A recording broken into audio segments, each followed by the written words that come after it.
Bonjour à tous, bienvenue dans With Vous Leader. On est là pour mettre en lumière, vous le savez, des femmes et des hommes inspirants qui innovent et construisent le monde de demain dans leur domaine de prédilection. Celui de mon invité du jour, c'est le droit, avec une vision moderne et ambitieuse. Bonjour Céline Beckerman. Bonjour Ophélie. Vous avez fondé Beckerman Cadeo en 2021 avec l'envie de plaider différemment. Donc on va Tout à fait. expliquer ce différemment.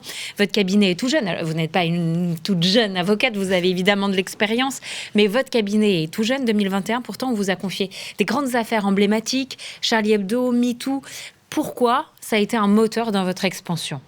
Alors, il n'est pas tout à fait exact de dire qu'on m'a confié le dossier Charlie Hebdo, c'est même plutôt faux. La réalité, c'est que quand j'ai commencé ma carrière, je travaillais avec Georges Kiechman. J'étais jeune stagiaire auprès de Georges Kiechman, qui pour moi était un des plus grands avocats. Et c'est à cette occasion que j'ai eu le privilège, parce qu'il s'agit d'un privilège, de travailler à ses côtés sur ce dossier Charlie Hebdo.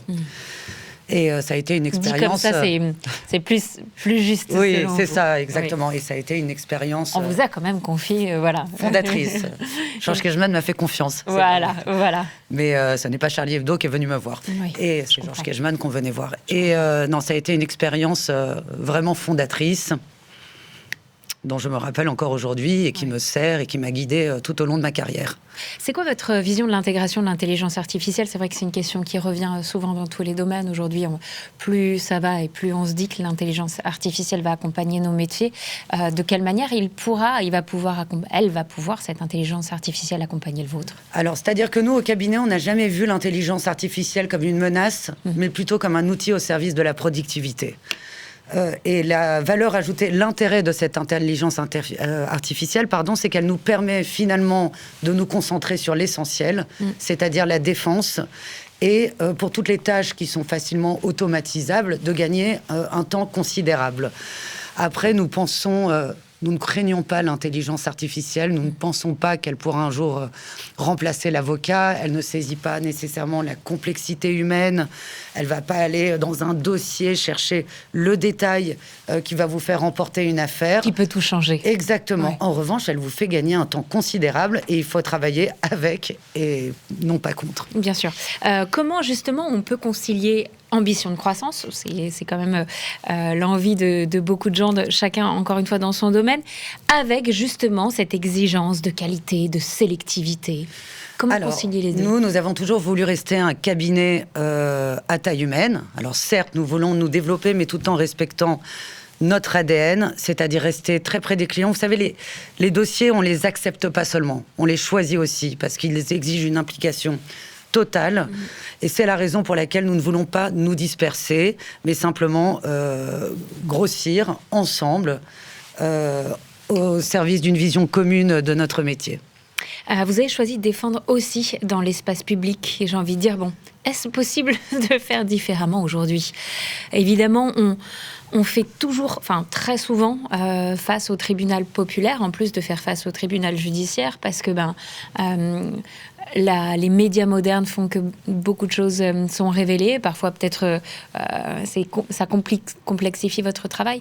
Mais finalement, vous avez choisi, vous, de se dire, ça fait partie de mon job, désormais. Tout à fait. C'est une responsabilité supplémentaire. Nous sommes partis d'un constat assez simple, c'est que le droit seul ne suffit plus à appréhender les problèmes dans leur globalité. Et il y a deux temps. En fait, on doit plaider. Il y a deux espaces. Il y a les prétoires, évidemment, et l'opinion publique. Et souvent, quand un client vous confie un dossier, il se sent démuni lorsque vous ne lui donnez pas cette voix dans cet espace public. Vous savez, les réseaux sociaux condamnent en 280 caractères, en 10 minutes, là où la justice va prendre quelques années. Ouais. Donc, il y a une temporalité dont il faut tenir compte. Et à notre sens, il est aujourd'hui indispensable de défendre donc, nos clients dans cet espace médiatique et devant les tribunaux. Et pour ce faire, on fédère autour de nous. Comment on fait ? On travaille avec les meilleurs communicants. Alors, on ne prend pas les mêmes selon les dossiers, selon qu'on défend un patron du CAC ou une personnalité du monde du cinéma. On ne va pas faire appel aux mêmes communicants parce que il ne faudra pas communiquer de la même manière, tout simplement.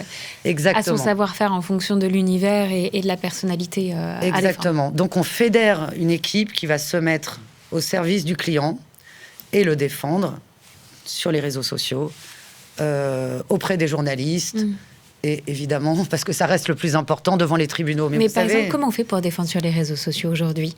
On fait du lobbying, on fait lobbying, on fait appel à des spécialistes. Il y a plein de façons de faire selon la typologie du dossier. Et ça change énormément en fonction des dossiers. Ça varie. Vous estimez qu'aujourd'hui, votre travail, il ne peut plus être fait sans ça ? C'est votre Pour les nouvelle dossiers vision, médiatiques, c'est difficile. Ouais. C'est assez difficile. Je pense qu'il faut absolument tenir compte de...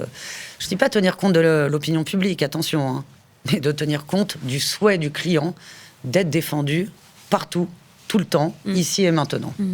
Et justement, comment est-ce qu'on fait pour maintenir une ligne de défense sans distinction d'opinion malgré l'espace médiatique, malgré les pressions sociales? Comment vous faites la part? Alors, les gens viennent nous voir au cabinet précisément. Déjà, si quelqu'un se met la pression, il n'y a que moi qui suis capable de me mettre de la pression. Je suis très peu sensible aux pressions extérieures. Et d'ailleurs, vous évoquiez les dossiers MeToo. C'est vrai qu'on a reçu un certain nombre de dossiers MeToo en défense. Bon, je pense que le fait que je sois une femme n'est pas totalement anodin. Souvent, c'est les hommes mis en cause. Je parle d'hommes parce que c'est plus souvent les hommes que les femmes. Oui, majoritairement, ça veulent être défendus par une femme. Or, j'ai beaucoup de consoeurs déjà qui refusent ces dossiers. Elles doivent être sensibles à un certain néo-féminisme qui condamne assez rapidement avant même... que en compte la globalité du dossier. Exactement. Nous, chez Beckerman KDO, les choses sont très claires. On ne plie pas. C'est-à-dire, on plie, mais on ne rompt pas. C'est-à-dire, on sait gérer la pression médiatique, on n'a aucune difficulté. Et un avocat qui choisit ses dossiers en fonction de l'opinion publique n'est pas un avocat, c'est tout simplement un tribun. Et c'est tout ce que nous ne voulons pas être. Question un peu plus personnelle. Être femme, mère et avocate, comment vous faites pour trouver un équilibre dans tous ces rôles? Parce que je pense que c'est une question qui parle à beaucoup de gens, peut-être beaucoup de gens qui nous regardent. C'est marrant, c'est une question qui revient assez souvent. Bon, déjà, ça va faire un peu... je suis un peu mal à l'aise de le dire. Mais je suis très bien organisée. C'est-à-dire que j'ai mon cabinet qui est situé en face de mon domicile. Sentez-vous. Non, j'ai un cabinet qui est situé à 1 minute de mon domicile. Oui, ça joue. Par ailleurs, j'ai quand même pas mal d'aide. Ouais. Et ça me permet de concilier la maternité quand j'étais enceinte, comme la vie de maman, comme mes dossiers. Parce que c'est vrai qu'il faut savoir qu'être avocat, c'est un métier qu'on exerce tout le temps, du matin au soir, du soir au matin.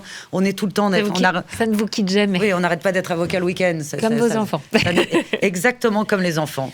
Ouais. Ça demande un peu d'organisation, mais c'est parfaitement gérable. Alors justement, pour faire le bilan finalement de cette vision chez Beckerman KDO, comment vous avez...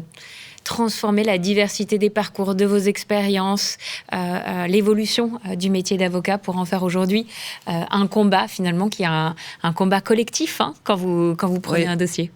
Oui, c'est un combat collectif. Alors déjà, en ce qui concerne le cabinet, nous venons tous d'horizons assez divers, c'est-à-dire Antoine, mon associé, s'occupe de la partie droit des affaires, moi de la partie pénale.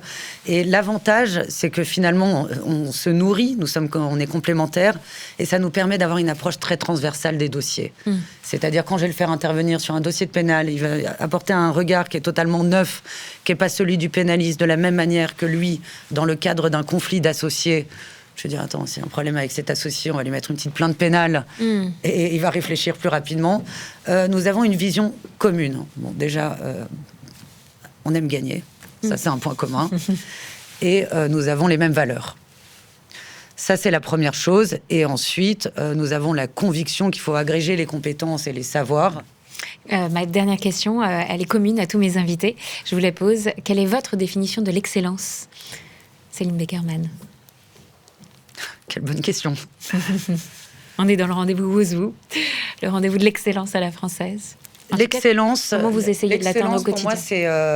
alors aujourd'hui, je ne sais pas si j'aurais répondu de la même manière il y a quelques années. L'excellence, déjà, c'est avoir une utilité sociale, c'est avoir de l'impact. C'est-à-dire, c'est faire quelque chose qui va rendre le monde meilleur, d'une manière ou d'une autre. Ça peut prendre plein de formes. L'excellence, c'est déjà... ne pas plier, ne pas rompre, ne pas suivre les meutes. On sent l'avocat qui parle là. Non, mais je me méfie énormément des phénomènes de meutes et de toutes ces choses-là qu'on voit d'ailleurs beaucoup sur les réseaux sociaux. Merci beaucoup Céline Beckerman de nous avoir partagé votre vision innovante. Avec plaisir, merci Ophélie, merci de m'avoir donné la parole. Vous pouvez évidemment retrouver cet épisode et toutes nos rencontres Wouzou Leader sur lefigaro.fr ou sur wouzou.fr. À très vite.